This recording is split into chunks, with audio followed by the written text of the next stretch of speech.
Good morning. आज हम हमारे कल के जो टॉपिक था सातवाहन साम्राज्य, उसी को ही आगे बढ़ाएंगे।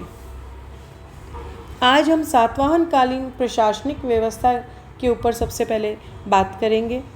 सातवाहन प्रशासन मौर्य जो शासन था इससे प्रभावित था। राजत्व की देवी उत्पत्ति का सिद्धांत प्रशासन की एक नवीन विशेषता थी। नासिक प्रशस्ति में गौतमीपुत्र शातकर्णी की तुलना कई देवताओं से की गई है। सातवाहन नरेश राजन, राजराज, महाराज तथा शकों के अनुकरण पर स्वामिन जैसी उपाधियां धारण करते थे। रानियां भी देवी अथवा महादेवी की उपाधि धारण करती थी। इस काल की दो रानियां नागनिका और गौतमी वलश्री ने प्रशासन में सक्रिय रूप से भाग लिया। सातवाहन राजाओं के नाम मात्र प्रधान हैं, लेकिन उत्तराधिकार पिता से पुत्र को वंशानुगत प्राप्त होता था। सम्राट की सहायता के लिए अमात्य नामक पदाधिकारियों का एक सामान्य वर्ग था। वे मंत्री के समान पद सम्मान प्राप्त करते थे।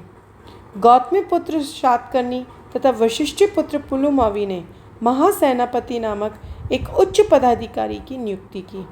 राज्य के सीमांत क्षेत्रों की जो रक्षा थी उसके लिए दुर्गाधिप नामक महत्वपूर्ण अधिकारियों की नियुक्ति की जाती थी। सातवाहन साम्राज्य का विभाजन आहार नामक इकाई में किया गया। आहार जो था ये मौर्यकालीन जिला था और प्रत्येक आहार का शासन एक अमात्य के अधीन होता था। जो अमात्य राजधानी में रहकर सम्राट की सेवा करते थे उन्हें राजमात्य कहा जाता था। आहार के नीचे की इकाई ग्राम होती थी। ग्राम मुखिया ग्रामिक कहलाता था। भूसंपन्न तथा किसानों के परिवार जो होते थे उनका प्रमुख गृहपति कहलाता था। गांव का कार्यकारी जो प्रशासक था वो प्रशासन गोलमिक देखता था। वह सैनिक टुकड़ी का भी प्रधान होता था। हालिक भी ग्राम प्रशासन के अधिकारी थे।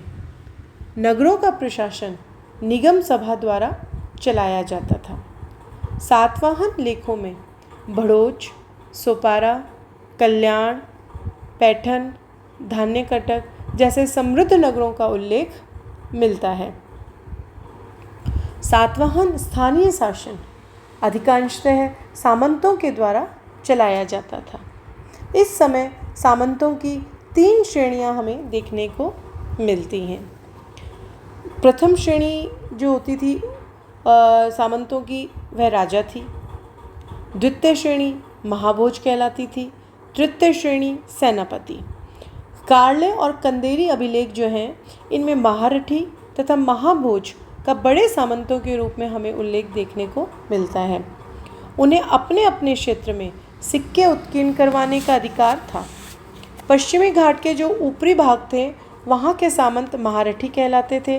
वहीं उत्तरी कोंकण के जो सामंत थे वो महाभोज कहलाते थे। उन्हें भूमिदान का भी अधिकार था। सातवाहन अभिलेखों में कटक तथा स्कंधावर का अत्यधिक प्रयोग जो है वो हमें देखने को मिलता है। ये सैनिक शिविर थे जो कि प्रशासन के केंद्र के रूप में कार्य करते थे। इसमें सातवाहन शासन का सैनिक लक्षण प्रकट होता है। सातवाहन लेखों में कुछ अन्य पदाधिकारियों के भी नाम हमें देखने को मिलते हैं, जैसे कि भांडागारिक जो कि कोषाध्यक्ष होता था, रज्जुक जो कि राजस्व विभाग का प्रमुख था, क्रमांतिक जो भवन निर्माण की देखरेख करने वाला अधिकारी था। इन सब पदाधिकारियों के नाम भी हमें देखने को मिलते हैं। प्रशासन के साथ साथ राजस्व व्यवस्था जो है उसकी भी हमें सातवाहन लेखों में विवेचना देखने को मिलती है। भाग तथा बलि प्रधान कृषि भूमि से लिया जाने वाला कर था। भाग जो था वो फसल उत्पादन का 1/6 भाग होता था। शुल्क व्यापारिक लेन देन पर लगने वाला कर था। शक, कुषाण सातवाहन काल में वाणिज्य के क्रियाकलाप में अभूतपूर्व वृद्धि नहीं हुई थी। अतएव वाणिज्य से प्राप्त शुल्क ग्रहण करने में शासक वर्ग की स्वभावतः विशेष उत्सुकता थी। पुलुमावी के कार्ले अभिलेख में कारुकर शब्द का प्रयोग कारीगरों के लिए किया जाने वाला कर के रूप में हुआ है, वहीं देय में जो है वो वाणिज्य व्यावसायिक उत्पादों पर नगद रूप से लिया जाने वाला कर था। सातवाहन लेखों में धार्मिक उद्देश्य से राजकीय आदेश पत्र जारी करके भूमि दान करने की प्रथा की जानकारी मिलती है। भारत में भूमि अनुदान का प्राचीनतम अभिलेखीय साक्ष्य प्रथम शताब्दी ईस्वी में सातकर्णी प्रथम की रानी नागनिका के द्वारा निर्गत नानाघाट अभिलेख है, जिसमें उल्लेख मिलता है कि अश्वमेघ यज्ञ के पुरोहितों को दक्षिणा के रूप में ग्राम दान दिए गए थे। राजा जब भूमि दान करता था तब उस भूमि से जुड़े कर की मुक्ति तथा विशेषाधिकारों की घोषणा भी की जाती थी। गौतमीपुत्र सातकर्णी जो था उसके द्वारा निर्गत नासिक गुहालेख प्रथम अभिलेखीय साक्ष्य है, जिसमें भूमि दान के साथ शुल्क मुक्ति तथा अन्य विशेषाधिकारों की चर्चा की गई है। अब हम बात करते हैं सातवाहन शासकों की मुद्राओं की। सातवाहन शासकों ने कुषाणों की भांति स्वर्ण मुद्राएं जारी नहीं की। सोने का प्रयोग बहुमूल्य धातु के रूप में किया जाता था। सातवाहनों ने सीसा, पोटीन, तांबा, कांसा आदि की मुद्राएं जारी की। दक्षिण में चांदी प्राप्ति के भी सीमित स्रोत थे, इसलिए उन्होंने अधिकांशतः मुद्राएं जो चलाई थी वो शीशे की थी। सातवाहनों की मुद्राएं वृत्ताकार, चौकोर तथा कुछ अनियमित आकार की भी प्राप्त होती हैं। सातवाहन मुद्राओं पर राजसिर, 5 पत्तियों वाला चैत्य वृक्ष, उज्जैन चिन्ह, स्वास्तिक का अंकन इत्यादि चिन्ह देखने को मिलते हैं।